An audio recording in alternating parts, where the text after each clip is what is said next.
Krážem. Čau, tu je Smilex, je tu se mnou můj brácha Kubík. Sama vím. Šusky, autobusky. Zdraví vás Kubík.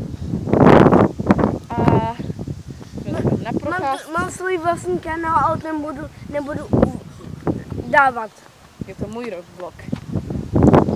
Můžeme se hrát, jsem v popisku.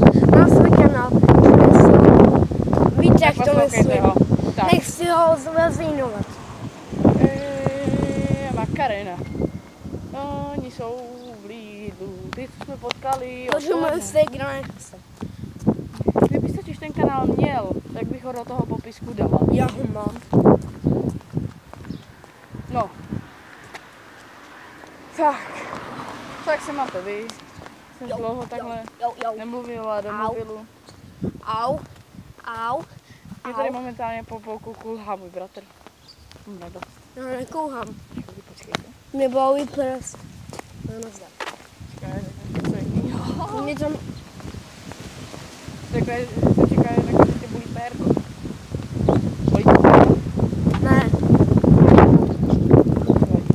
Mě stopnou Tak tam. co, jak se máte, můžete napsat do popisku, teda do komentáře, jak se máte. Se mám dobře. Jsem práškou, jako jste mohli vidět. Co chtěl jsem si vezmu na botu. No, víš, ještě. Už to je prase špinavý, no nic, dáme dál. No nevadí. Proto třeba u to druhou. No nic. Takže teď už se šetří na kameru, takže brácha řekl, že mi je dodá. Já mám plánu si koupit tu s projektorem a pak ještě kvadrokoptéru, ale to mi asi moc nevyjde. Takých 200 000 dohromady mi nevyjde. Já taky natáčet? Tímhle dobrým mobilem. No nic, já už asi budu končit. To je fotoaparát. To byl takový rychlejší random vlog. A snad se máte dobře. Takže čus kaktus.